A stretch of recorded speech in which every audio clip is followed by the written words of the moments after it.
What's good, YouTube? Stormy B Man is back, and we are here for another episode of the Chop Session Kung Fu Edition. I'm here to talk to you today about the classic that is known as Drunken Master. A lot of people are familiar with Drunken Master.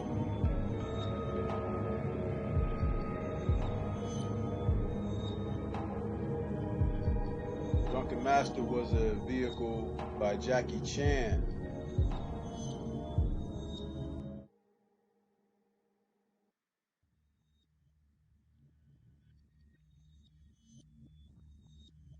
I'm going to see if I can get my audio up a little bit for you guys.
I don't know if that's a little bit better, but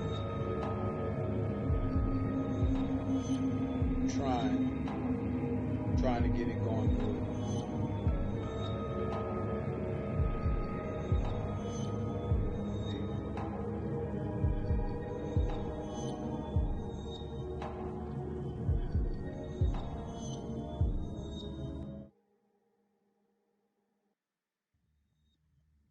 Shadow 979, what's good with you, homie?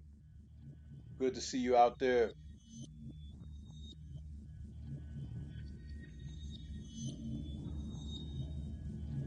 What's up there? Let's see.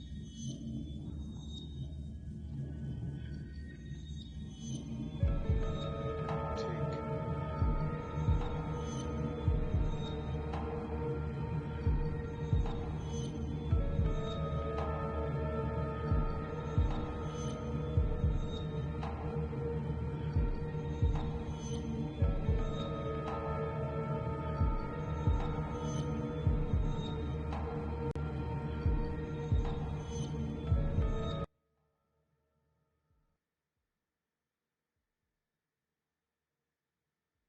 Yeah, so as I was saying about Drunken Master, it's the second in a series of films that launched the stardom of Jackie Chan. Jackie Chan was cutting his teeth early in the Hong Kong film industry as a stuntman and a part-time choreographer. Um, Jackie was known as one of the greatest daredevils in Hong Kong film history. The gentleman was defiantly courageous. He could do almost anything that was asked of him by the film directors. Pretty much putting his life on the line uh, for the money that he was paid, how little it was. But he could produce certain aspects of action and stunts that hadn't been seen before his time. This particular film that we're discussing today, Drunken Master, was produced in 1978, well, released in 1978, and the director, the world renowned Yuen Woo-ping, who was also the action choreographer for such American classics such as like the Matrix films. And recently he had behind the scenes done some work with some more of the Hollywood films that you've seen, Hong Kong style action, the X-Men and things like that. A lot of his proteges have now come into the fold to work in Hollywood. Yuan Wu Ping is like now in his 70s, but he still has an action stunt team that produces his stylistic wire work and specific kung fu film styles that look great on in front of the camera for audiences. Drunken Master was a film that it kind of went off on the deep end to provide something new in an era of a few years after the death of Bruce Lee. Hong Kong was having difficulty finding its niche as far as action films. So they tried everything from imitating everything that Bruce Lee did, using film stars and film titles that carried his name in along with their productions, as well as you know they were trying different things, weaponry. They were trying to hire real martial artists to star before the cameras because they wanted to recreate the magic that Lee had. And another curious aspect of this is that once one thing is successful in Hong Kong, everybody jumps on board with it. It's like they they can't be original. It's like if one film was successful, it'll have like 15 to 20 knockoffs, and that's a lot. It oversaturates the market. So like when Bruce Lee did films like Fist of Fury, there was like sequels, unauthorized sequels made. Fist of Fury, this, Fury of the Dragon, and Bruce's Fists, and all of that stuff. It just dozens and dozens of takes on what was original. And when Jackie Chan starred in Snake and the Eagle's Shadow, it was an action comedy and gave Jackie a new path as far as his film career because they found that his comedy worked well with audiences and his Asian resemblance to like a Dustin Hoffman with his like round nose and everything, and he Jackie was extremely athletic. So the fact that he could do the physical aspects of comedy along with regular comedy, it made him a dual star. So the success of Snake and the Eagle's Shadow, it took Hong Kong box office by storm, shooting him to stardom at overnight when he was prior to that film's release a stuntman. So just imagine going from the stuntman to leading man that overnight. That was Jackie's situation. And Drunken Master was the follow-up film where the same people who produced Snake and the Eagle's Shadow came about to cash in on the success of the first film. Seasonal Film Corporation, which was an independent Hong Kong film company, uh, they produced the film. They brought back Yuan Wu Ping as the director, and the producer of the film was Eng Si Yuan. And these films were now going to lead the way for the new wave of Hong Kong films. Because just as Bruce was imitated, so was Jackie. There were several of Hong Kong stars who followed in Jackie's shadow. Stars like John Chang, uh, Lee Yi Min. These guys made films that copied the formula for Jackie's success in both Snake and the Eagle Shadow and Drunken Master. Um, Also accompanying Jackie in the Drunken Master film was Simon Yuen, who is the old man, Sam Seed, or So High, as he was known in different dubs of the films. Uh, Simon Yuen was actually Yuen Wu Peng's father and a devout kung fu sifu. He had several sons along with Yuen Wu Peng and Corey Yuen and Roger Yuen. All of these young men were his sons, and he taught them from the young age of Chinese opera as well as martial arts techniques, which is where they cut their teeth and found themselves being able to get jobs in the Hong Kong film industry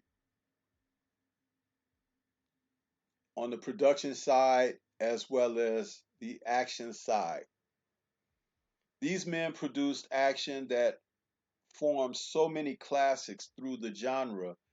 Almost every film you name, they may have either worked behind the scenes, on set, choreographed, and even provided able bodies for the productions. So I won't give a laundry list of them, but you could actually just Google their names and their filmographies, and you'll see that these men have been a part of hundreds of productions, even collaborating with other Hong Kong action directors such as John Woo, Sammo Hung, Jackie himself, and many others.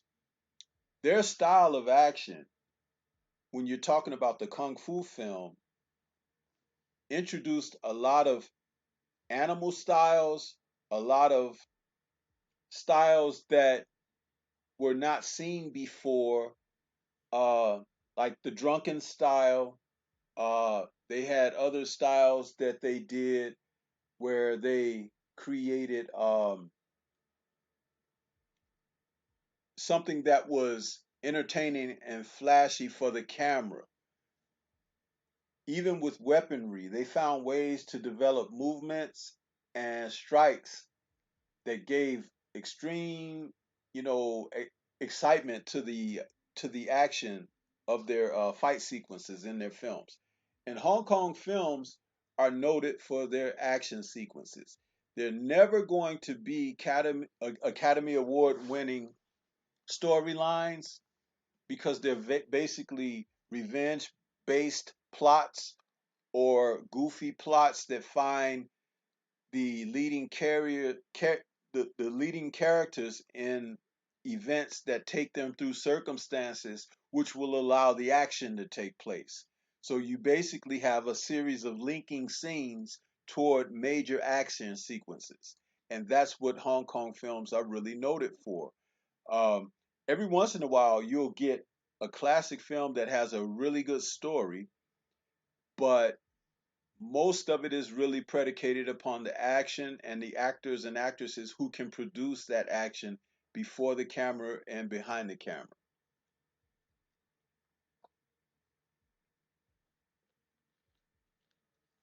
Also, in films like this, you need a great villain or someone to carry the action that will have your leading stars put in circumstances that seem insurmountable odds or so.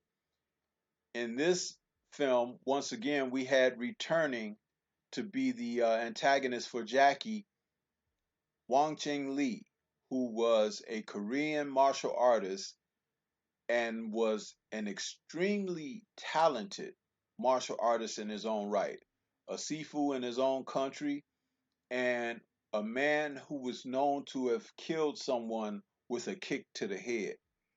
Uh, Wang Ching Lee, a veteran of many action films during the late 70s and early 80s, found himself typecast as a villain, but he did play a hero in a few films, one notably as Hitman in the Hand of Buddha. Uh, that's where he played a leading role where he was the hero, and he was famed for his flying double and triple kicks. Wang Ching Lee could jump up in the air and shoot off a series of strikes with his feet before landing on the ground, and it was always very captivating when they shot it in slow motion. In the first film that he starred with Jackie, Snake in the Eagle's Shadow, there were rumors that he accidentally kicked Jackie in the mouth and knocked out his front tooth, where they didn't even try to hide it at the end of the film. In the final fight sequence, you could see a snag-a-tooth Jackie finishing out the role. There were interesting remarks made that Jackie had blackballed Wang Ching Lee from Hong Kong films after that. He was so upset. But that's not really true because Jackie didn't have that type of power at that time. Maybe a little later, after he had done films like The Young Master and uh, The Fearless Hyena, he may have had the power or influence at that time to say, hey, this guy, don't bring him back.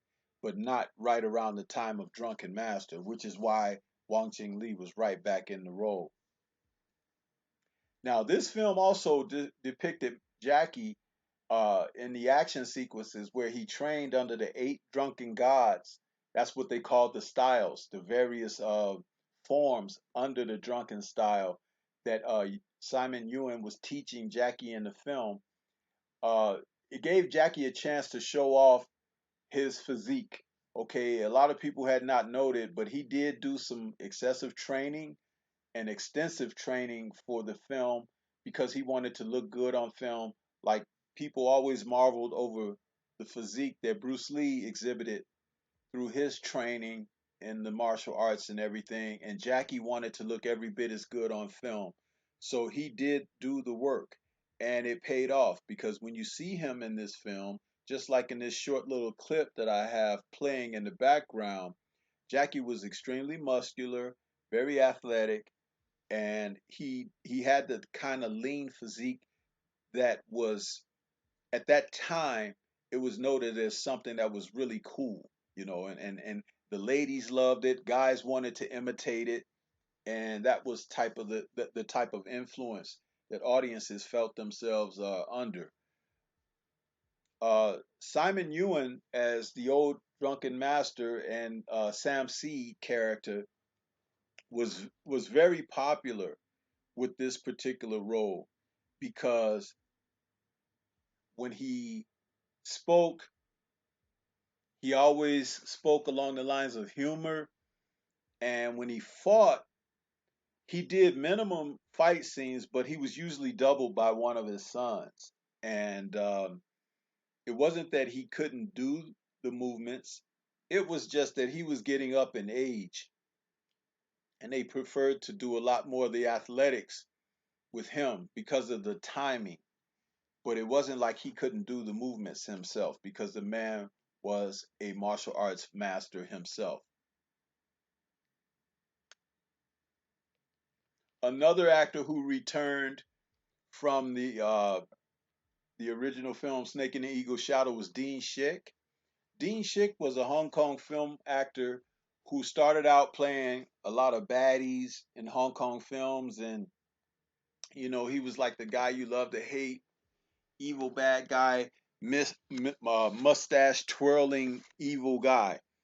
And here again, he was one of the teachers in Jackie's school in Drunken Master. He was actually one of the leading Sifus, and he caused problems for Jackie's character on film. And Jackie always got the best of him, Dean Sheck, in his roles. Um, Another thing to take note of in these films is that you see other familiar faces. They were a part of the crew of men who would eventually go on and become known as part of Jackie Chan's stunt troupe. As he got more famous, he would elect some of these guys to be a part of a certain crew, guaranteed to provide the action and thrills for his future productions. Jackie was a very smart man and very innovative. He didn't stick with kung fu films after the success of films like Drunken Master, Fearless Hyena, and The Young Master Part 1 and 2, Jackie went on and started developing other stories where he could put his talents in real world situations. Thus, he created the police story films, and that became a franchise for him.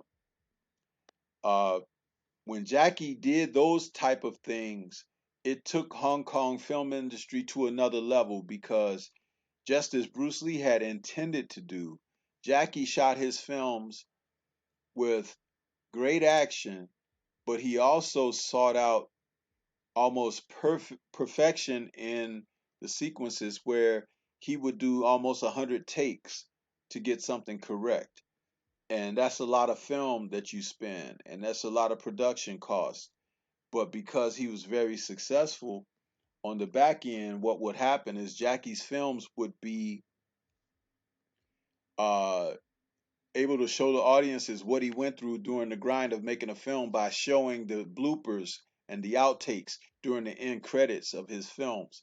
He was one of the first people in Hong Kong to do things like that, and it made the audiences appreciate his efforts even more when you saw the injuries that were sustained and how people got hurt and nearly killed behind the scenes by providing action on camera for audiences.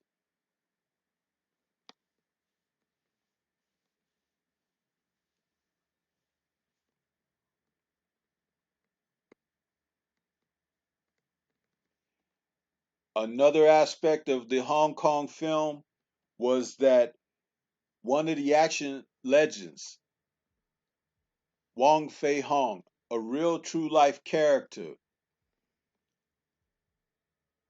many films were made about Wong Fei Hong. And during the time when Jackie made Drunken Master, the leading character in the film, he was supposed to be playing a young Wong Fei Hong.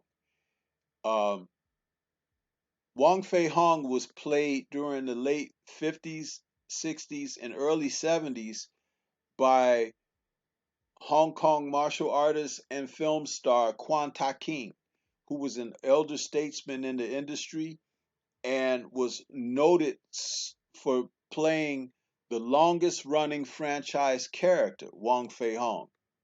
And so with Quantai King stepping away from the role due to age and Jackie coming on the scene to play Wong Fei Hong as a young man, it was a sort of passing of the torch. And when you saw this, the same music would play for Jackie that played for Quanta King during his productions of his Wong Fei Hong films. The song is a very familiar song, and it basically, even though it's sung in Cantonese, it's basically singing about the courage of a man. And Wong Fei Hong, the true life Wong Fei Hong, was a martial arts instructor and a person that lived in Foshan, China, and he was a physician and he ran a group of rebels that protected their town. And he was a revered person, supposedly was extremely intelligent as well as one of the best fighters that was ever known. Many films in Hong Kong were made about Wong Fei Hong. The film Drunken Master, bringing in the drunken fist style, another style that was created for film basically, but noted that it is still a part of the martial arts because what it does is it gives the actor, or in this case the student, the ability to take blows that or absorb or endure blows that would normally hurt a person, but they don't hurt you because of how your body is conditioned to either take the blows and impacts or to hit the ground, or your movements, which would allow more like a Tai Chi on steroids type of action. where you're moving in such a manner of which you stagger as if drunk or sway left and right. And then what happens is you use your opponent's strength and aggression against them. In the meantime, striking with extreme fierce and strength.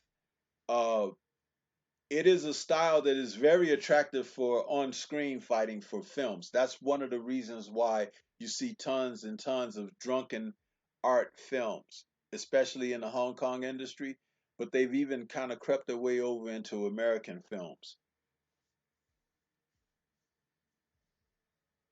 Simon Ewan's character was also a person who was like, he was considered a vagrant or like a bum, or some kind of what do they call those guys, a backpacker, and he would go from town to town, begging for change or something like that, but he only wanted to keep enough money on him so he can keep his wine. He would drink his little wine, the little wine jug he carried.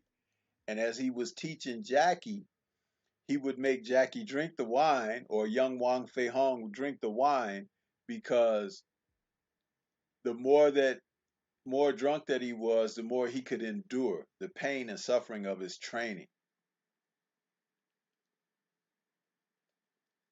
That was one of the things that you find in the films. It's like it kind of plays up for a dramatic effect or for a humorous effect, but realistically, being drunk won't help you, you know. So it was that aspect of that. And Jackie later didn't want to do Drunken Master films because as he got to be more famous, he wanted to be more responsible about his image and how he portrayed himself toward children. And in Hong Kong and Asia in its entirety, as Jackie's fandom grew, you know, people were becoming outrageous in their behavior in reaction to him. It's like when they found out that he was a smoker, um, people were like, they want to kill themselves because Jackie smoked cigarettes or something like that. And it was just crazy. His fanfare was a lot on the lines of someone like a Michael Jackson or something. Unbelievable. And his success over in Hong Kong drew the attention of American film producers, but they never really wanted to put him in a film with their stars, even though they promised him.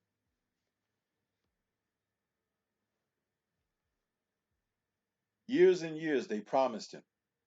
And Jackie was not able to make a film in Hollywood until I think he did The Protector in 1982 or something like that, Cannonball Run in 1982, where he co-starred in the film, but he was not a leading man.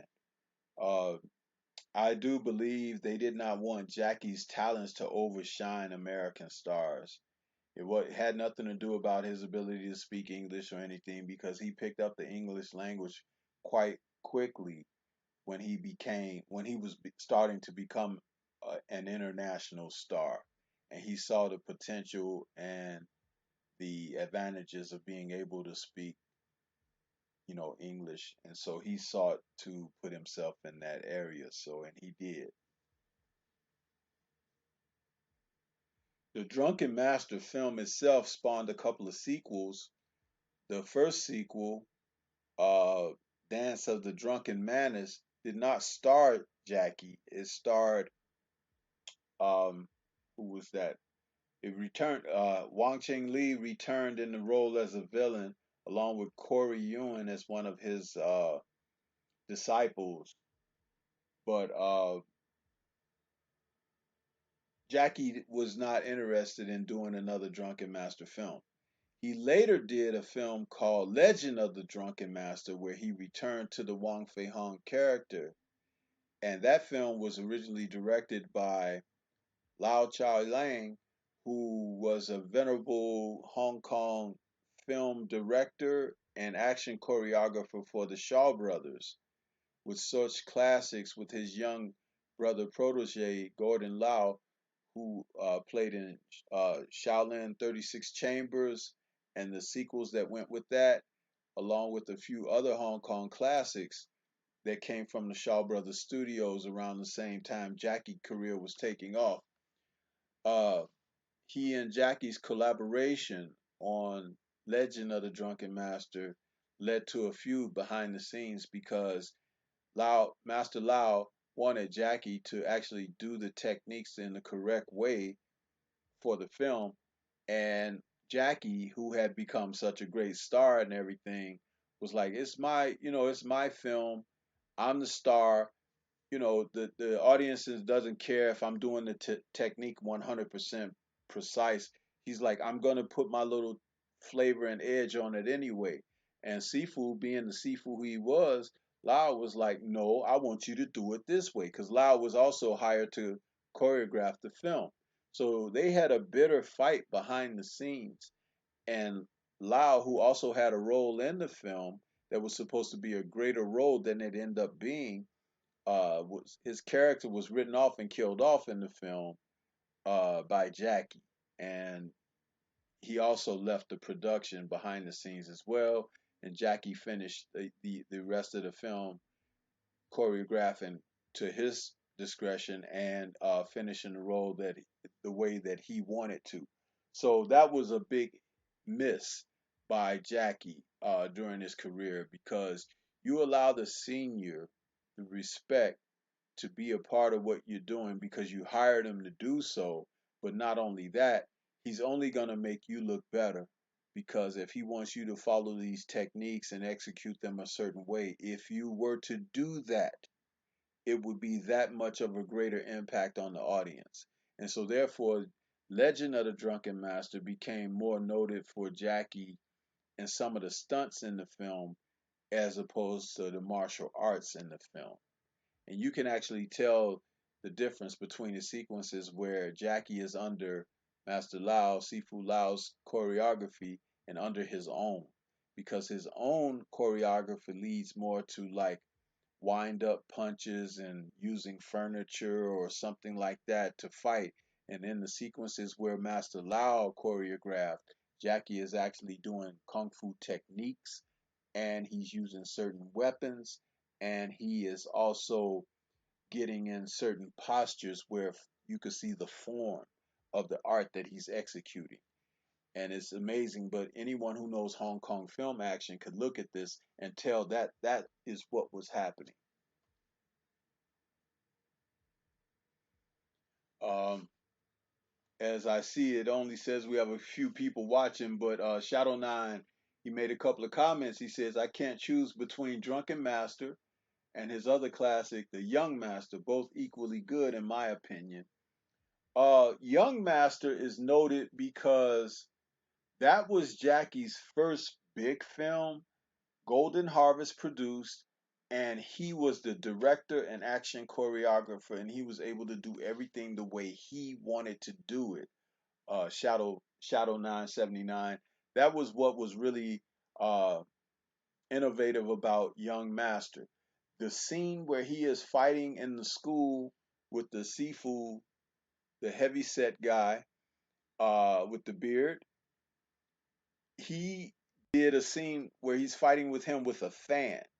And I think they said that Jackie did like over 200 takes with that fan in some of the movements that he was doing in that sequence, because it called for such precision that he found himself shooting almost 200 times to get that sequence done correct with the fan. It's a great film by Jackie as far as Hong Kong film standards go, and it really showed what he could do when he put his talents out front along with his ideas that he had for the action on the screen and how it would be presented to the audiences. Much respect to Jackie for that. Shadow 979 also says, I remember in the 80s, me and my friends would try to copy those moves we saw in our favorite martial arts films. We spent a lot of time in the nurse's office trying to figure out where I went wrong. Yeah, man. That's interesting, man. It's no matter where you come from, man. We were all trying to imitate these guys, and because the kung fu film was new to American audiences during the 70s, it was like, how do they do this stuff? And so you find yourself trying to do it without realizing that some of these men trained for hours and hours and hours.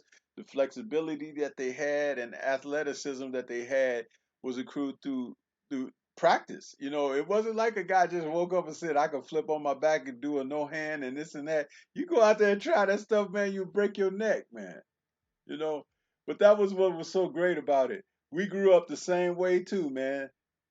Breaking up broomsticks and everything, trying to make nunchucks and everything, banging your head, man, busting your head wide open, all that stuff, man. It was a fun childhood growing up with kung fu films. I'm gonna tell you, a very fun time. You know, but Jackie's execution of the eight drunken gods was excellent, man. I think that's like a 10-minute segment of the film where he's practicing, where you see this little short clip right here on my video here, and he's doing the eight drunken gods.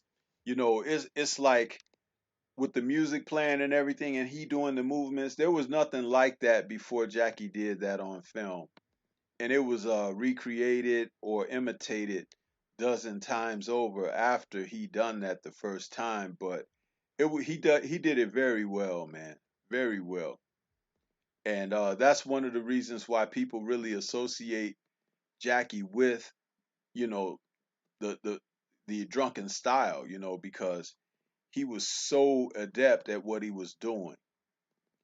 A very, very, Jackie was very gifted, man. Very gifted, you know. So yeah, I'm glad that you guys, you had that experience too of trying to do that stuff. I never tried to do the acrobatics, but I grew up with a brother who could do the flips and stuff, man, and we were all trying to get a video camera so we could make our own little kung fu movie and stuff, man, trying to imitate these guys. I remember that like it was yesterday, man, and we got hurt and stuff, and one dude broke his arm, and but man, we were out there trying to make our own kung fu movie, man, kicking each other for real, getting teeth knocked out, and just man, same stuff that was happening over in Hong Kong with these grown men, man. So it was a great experience, a really good experience trying to learn how to do this stuff, man. What I liked about the Drunken Master film, though, was Wong Chen Lee's character, man. That dude was like an assassin going around defeating the other masters and stuff.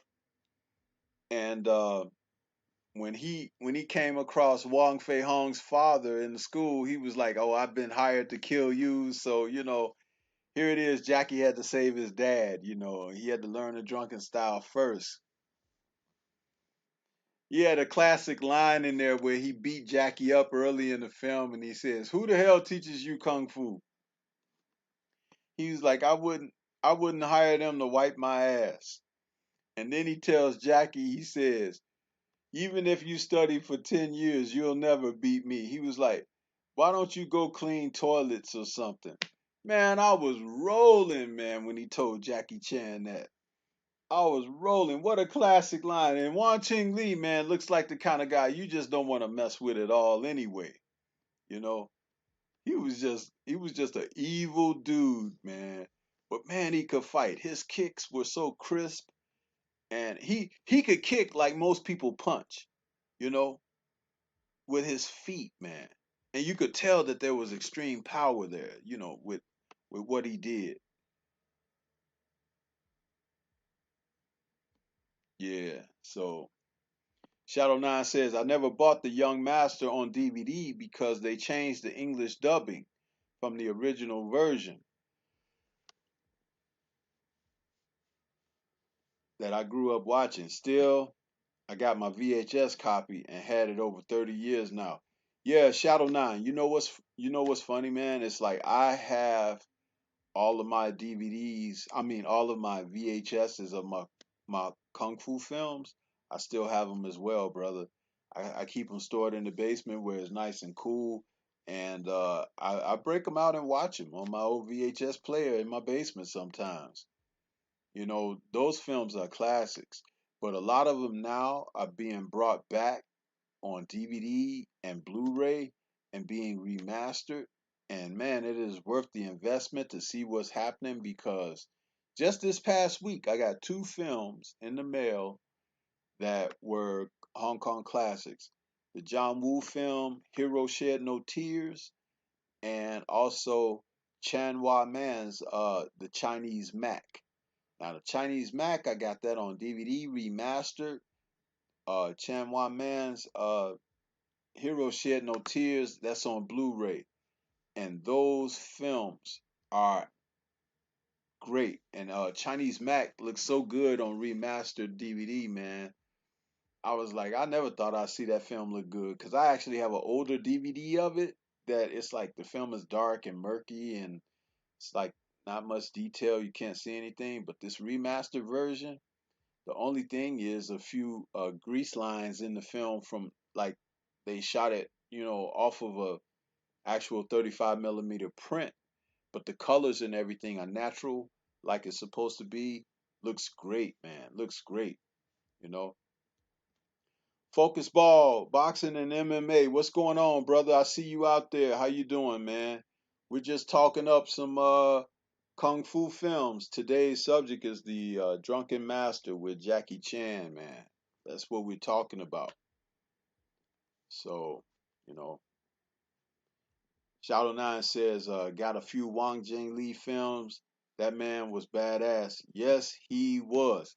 Like I said, I wish that Bruce Lee had lived longer so the two of them could be in film together because they had equal talent. I think Wang Jing Lee was a hell of a on-screen fighter. I know he was a real fighter in real life, but I'm just talking about how he came across on screen because there were plenty of on-screen real martial arts fighters, but they didn't carry their charisma on screen. Wang Ching Lee did, along with Bruce Lee. The two of those guys were awesome, man. They were awesome. Says, I wish they would keep the original English dubbing. They did the same thing to Meals on Wheels, another Jackie favorite of mine. Yeah, man. You know, well, the reason for that, I think, is because they didn't realize the original dubs will be classics as far as how we remember them, and then also you know when they redubbed them for a new generation, I think they were trying to say things more politically correct or whatever, whereas back then they just talked, you know, if they said something that sounded racist or whatever, it was racist or whatever. It's like now we're so, you know, so sensitive about things, they change even the dubs of the films. That's why it's good to have the classics in their original forms, which I do.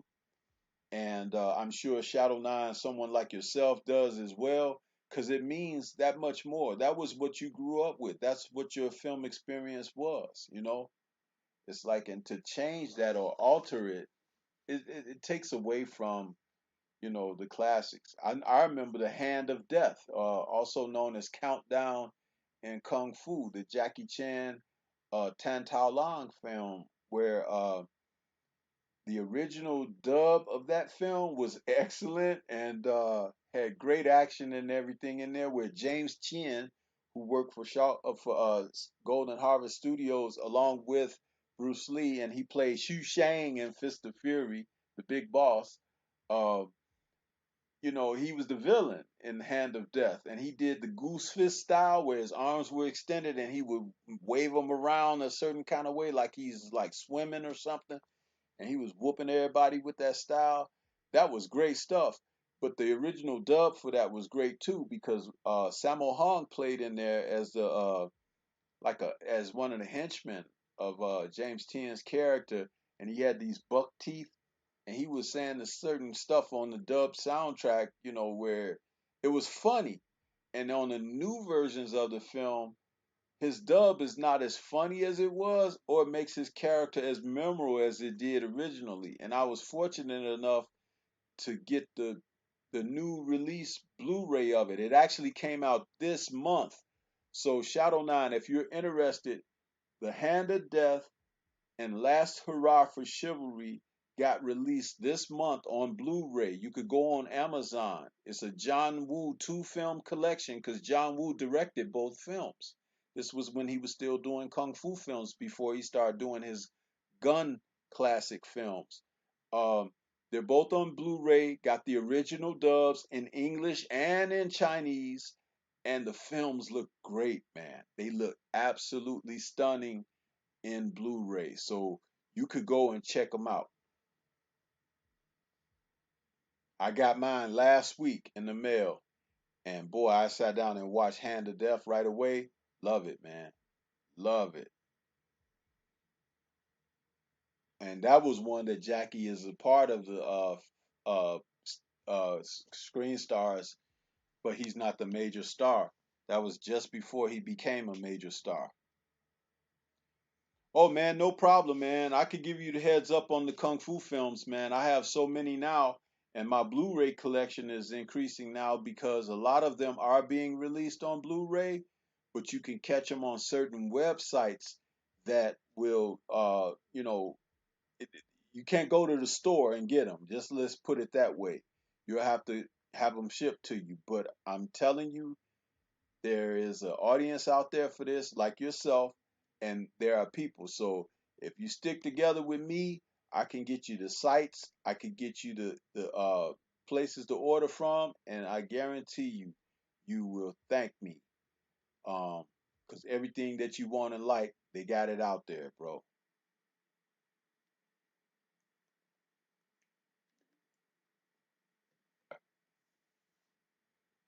So yeah. Now the final showdown in the film Drunken Master between Jackie and Wang Ching Li is very interesting because as they fight in that scene, Wang Ching Li's character is just too good for Jackie. So Jackie breaks out with the eight drunk gods style, and the the fact that he's fighting like he's drunk, it throws Wang Ching Li's character off for a couple of minutes, but then he starts doing his shadow fist style and turns the bout back in his own favor until the drunken master, Simon Yuen, so high, tells Wang Fei Hong, hey, you got to use the eight drunken goddess or use a combination of them.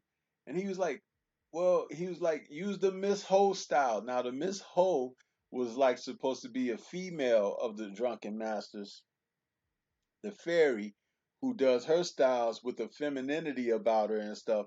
And Jackie's character didn't study that style at all. When the teacher wasn't watching, he wouldn't do it because he was like, I ain't doing that, doing that make me look like I'm, a sissy or something. So he was like, I didn't learn the style. So he was like, you got to use it as a combination of everything else, but do it in its own way. So he started doing his own little version of that style while he was fighting Wan Cheng Li, and Wan Cheng Li was looking at him like, "Man, you a faggot." it was like a funny sequence in the film, which really made for some good stuff because if you're watching Jackie through the film, at no point in the film is he doing anything that suggests that he's like a homo or anything like that. But when he started doing those moves like that while he was fighting Wang Ching Li, it made him look like, he's like, man, he questioned what's so important. Then he didn't want to get close to him and all that. So it turned the tide of the battle for Jackie in his favor. So that was kind of cool. And if you see the film for the first time, it's hilarious. If you've seen it a few times, it's not as funny as it was when you may have seen it for the first time. So that's what's really cool about it. And you get to see Jackie's progression after having studied with the master through the film, where he gets through a few fights before they get to that scene. So you get to see the progression in his style, and that's kind of cool as well. So Joseph Brown, what's good with you, brother? I see you out there. He said, I he said, salute Stormy B. Yeah, man. You know what? Um, Joseph Brown, we're just talking kung fu, man. I told you guys I'll do my little kung fu videos. It doesn't seem like there's a lot of people out there watching today, but I don't care, man, because I like to talk kung fu films, and I give you a little background on them. Because I know these films, I know them very well. I know the actors and actresses and the directors and choreographers that participated in them, and I don't mind talking about them, man. So even if you don't catch the video live, you could kind of go back and watch it on a replay or something like that, and it's all good, man. For those who love kung fu films, that's what this is all about, man. Because there's not a lot of people who talk about kung fu films today, and there are dozens and dozens of kung fu film fans around the world. But it's nice to be able to have a format and a venue where you can go and discuss those things. So it's like that's what this is, man. No more, no less. It's just catching up on the classics. Plus, I promised that this was gonna be my next video, the Drunken Master. So that's what I'm doing. Shadow Nine says, "Yeah, I remember that. Yeah, man, when he was doing the eight drunk guys and he had to do the Miss Ho character. Wang Ching Lee was looking at him like, what the hell is this dude doing?" He was like looking at him, trying to figure out what is that he doing with the style. So, and Jackie, there was another thing about Jackie, man. When he got famous, he started wearing his own type of kung fu gis and stuff like with the sleeveless vests and stuff. Wasn't nobody wearing that before Jackie. He was doing his own thing, which is you got to give it to Jackie. He came up with his own way. He wasn't imitating Bruce Lee. They tried to get him to do some Bruce Lee stuff early, but Jackie was like, I don't want to do Bruce Lee. I want to do something myself. And I get a lot of respect for the brother for doing that. Jackie was a guy, he did it his own way. Now he done become some kind of a sellout or something here in his old age or whatever, but when he was a young dude, Jackie was all right, man. He was all right. J.A. Dixon says, salute Stormy B Man. What's a new kung fu out that you would recommend? Hmm. Give me a second to think about that because the latest thing that I could definitely recommend off the top of my head, there's a film called Master Z, which is a takeoff from the Yip Man character that Donnie Yen played in Yip Man Part 3. Master Z's character is in that film. He has a showdown with Donnie Yen's Yip Man character, and he loses a fight to him. But in the film Master Z, that's his own film. That actor is doing his thing, and Michelle Yeoh comes back after a few years away from Hong Kong kung fu films, and she's in there, and they have a fight sequence in there where she's getting down, man. Michelle, yo, man, I've always loved that lady, man. She is awesome, and she's awesome in Master Z. So check out Master Z. It just came out on, I think, you know, video last month here in the U.S. So it should be easy, relatively easy to get the Blu-ray of it, Master Z. But any of the Yip Man films that came before that are also as good. Anything with Donnie Yen as of late. Donnie Yen has been on a roll over the past 6 or 7 years with the films that he's put out, man. He's done some great stuff. One of my favorites of his is SPL, which is short for Xiaopo Lang. Donnie Yen did this wonderful film SPL where he's a cop and he's after these bad guys, and Sammo Hung is playing the bad guy. If you think about the Kingpin in that Daredevil series, that's how Sammo is in this film SPL. He's a bad guy, and Donnie Yen's trying to take him down, and they got Wu Jing, this young martial arts actor that well, he's not so young anymore. I think Wu Jing is in his late 30s, if not early 40s.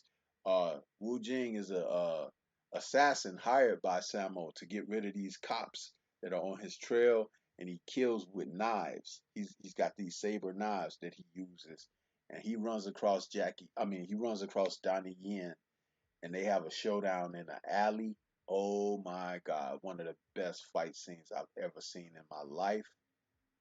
Donnie's beta stick against that Wu Jing with his double knives. It's an excellent film.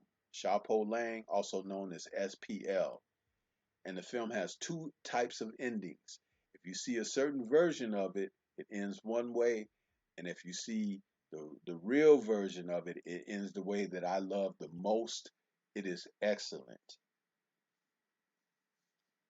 So Shadow 979 says, "Don't get me wrong. There's some good kung fu films out today, but I love my 70s and early 80s kung fu." Oh yeah, man, I'm the same way. I mean, I'm aware of the new guys, but there's nothing like the old guys. The old films from the 70s and 80s, when we were first indoctrinated with these films and they came to America, we didn't know what they were. We thought kung fu was some another form of Chinese food or something, or like chop suey. It's like we didn't know what the hell that was early on, and that's what it was, man. The films that we saw and the films that we grew up on, what was interesting is that we saw the progression of them too. They got better. They got better and better and better. They were very raw and and just real seedy early on, and then as the films went forward, they got better and better and better. And it's like, oh my goodness. I'm gonna do a video on Billy Chong too. I'll do a couple of his films because Billy Chong came into the kung fu film industry in the early 80s, and he did films like A Hard Way to Die and Kung Fu Zombie and Fistful of Talons. You know, Billy Chong was something else, man. Probably one of the most athletically gifted martial art film stars, and he was actually Indonesian. He wasn't even a Hong Kong Chinese or anything. But damn, he was good on film. Billy Chong. That kid was awesome. So Joseph Brown says Donnie is very underrated. He's fantastic.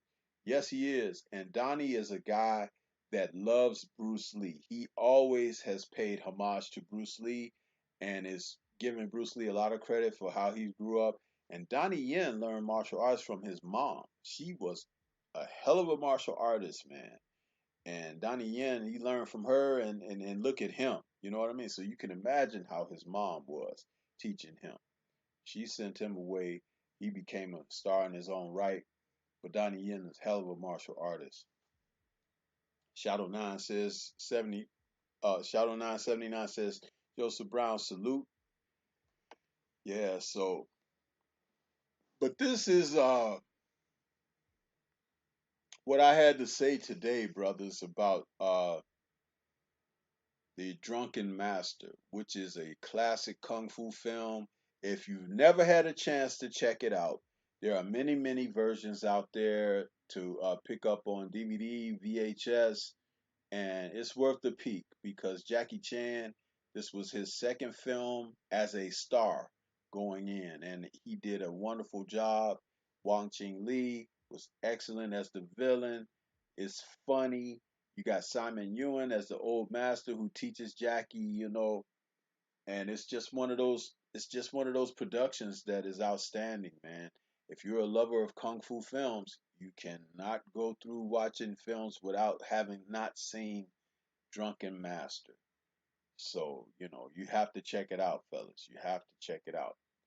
Bonton South D Town is in the house. He says, "What's going on? Peace with you, brother. What's happening?" Yeah, man, I see you. The numbers are growing out there now, but I'm about to wrap it up, man. It's only been an hour here, but not gonna be on extended with this because we're just talking Drunken Master, the kung fu film. Early on, I gave a breakdown about who the people were and that the talents that were behind this production and why you should see it, man. For Jackie at his best. And as I said, Jackie went into this, he got himself into tremendous physical shape, making sure that his body looked good on film, and he broke his neck for it. He really went for it, and it paid off. Jackie had an excellent film. You could put Drunken Master up there to the best of any of Bruce Lee's films, and Jackie is right there for his performance. He really is. He's not as seriously intense a screen actor as Bruce was, but his physical talent was probably in a lot of ways more superior than a Bruce. So, Jackie is a star in his own right, and he deserves all his accolades. You know. So Shadow 979 says there's a lot of kung fu on YouTube as well. Yeah, it's you know what? YouTube is nice, having that stuff available to people. But I'm a physical media guy, Shadow 9. I probably have 1,000 kung fu films, you know what I mean? And different titles and everything. But I like physical media, man. I'm sitting here as I'm doing this, I've got Drunken Master playing on my TV in the background, and it's on that scene right now at the end of the film where Jackie and Wang Jing Li are going for it out in the countryside fighting, man. And it's an excellent film, you know. So that's what I'll say, you know. Uh, Joseph Brown, Shadow Nine saying great show, Stormy B man. Thank you, brother. Thank you. It's kind of one of those things. This is something that don't nobody really do too much of, and it's a passion of mine. So the fact that you came through Shadow Nine and you listened to me for this 1 hour talk about this film and everything around it, I appreciate you, brother, because that means at least you have some sort of interest in this subject, and I appreciate that. Joseph Brown was asking, and I see you retracted the message. He said, "What's next?" I haven't decided what film I'm gonna cover next, but it'll be something good. It'll, you know, um, I'm thinking about maybe something like Legend of a Fighter, which is an excellent Hong Kong film. Another film directed by Yuen Wu Ping, starring Liang Jiaren, who's also known as Beardy, the bearded guy from the Shaw Brothers films that played a lot of villains and stuff like that. So it's starring him, and he's playing. It's actually the original story of Jet Li's Fearless, where he's playing that master, Fok Yun Gap, who was the creator of the Wa Fist, and who was poisoned by the Japanese in a tournament. So I'm gonna tell you something, man. Legend of a Fighter is probably one of the best kung fu films ever made, ever, ever, ever. You guys, in the meantime, can look it up. Do your own due diligence of studying. If you find it, if it's out there on YouTube, I don't know because I haven't scoured YouTube to see if it's there because I actually have it on DVD. Legend of a Fighter, I have it on VHS as well. That film, you got to see it. So when I do my next study on it, Legend of a Fighter, you guys need to be ready, okay? So we could talk about that one. And I guarantee you that you're going to enjoy that film. Legend of a Fighter. That's the only title I know it under, and it is an awesome kung fu film. Awesome. I think that film, if it got re-released today, even American film critics would give it a lot of credit because it's so much better than some of the other Hong Kong fare. It is levels above. So, but that is all I have for you guys right now. Uh, Shadow 979 says, "Yes, sir. I'm gonna check that one out. It's on YouTube Wu Tang channel. Okay, if it's on there, Shadow 9, check it out. Let me know what you think when I get ready to do this next video." Um, Joseph Brown is saying, Legend of a Fighter. I'm on it. Who directed it? Yuen Wu Ping directed it, brother. He is he's the director of that film, and it's let me see real quickly. I can give you a little bit of background on it right now so you can be prepared. Let's see.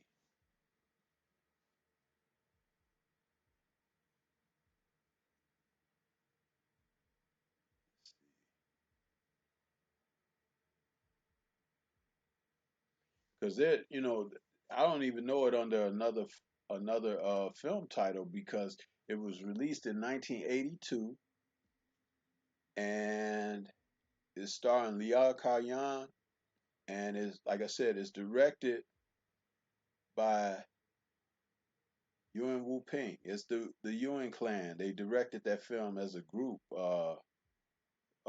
I mean, they did action choreography as a group, but it's directed by Yuen Wu Ping. Yep. So you guys check that one out, and I guarantee you, you will love this film. You'll be like, man, Stormy, why didn't anybody ever say anything about this film?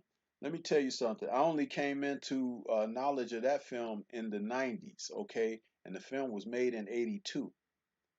But it just goes to show there's so much out there for us to see. You just have to know where to look, you have to know who to talk to, and how to get hands on this stuff. So yes, that's it. Legend of the Fighter. That'll be my next one for you brothers. So, with that being said, fellas, I am going to be signing off. This has been another Chop Session Kung Fu edition featuring the Drunken Master. And I hope you enjoyed my little conversation and talk about the film. I hope that you enjoy to see more of this type of content coming from me, Stormy B Man. And I hope you enjoy these films as much as I do, because we can get together and talk about them. That's what it's about, man. Talk good kung fu. So, you know, as it is, I just want to say you guys have enjoy the rest of your Sunday. Um, I'm gonna get on out of here now. This is Stormy B Man for another kung fu chop session. Right now, I'm just gonna say peace to you all. Have a good Sunday afternoon.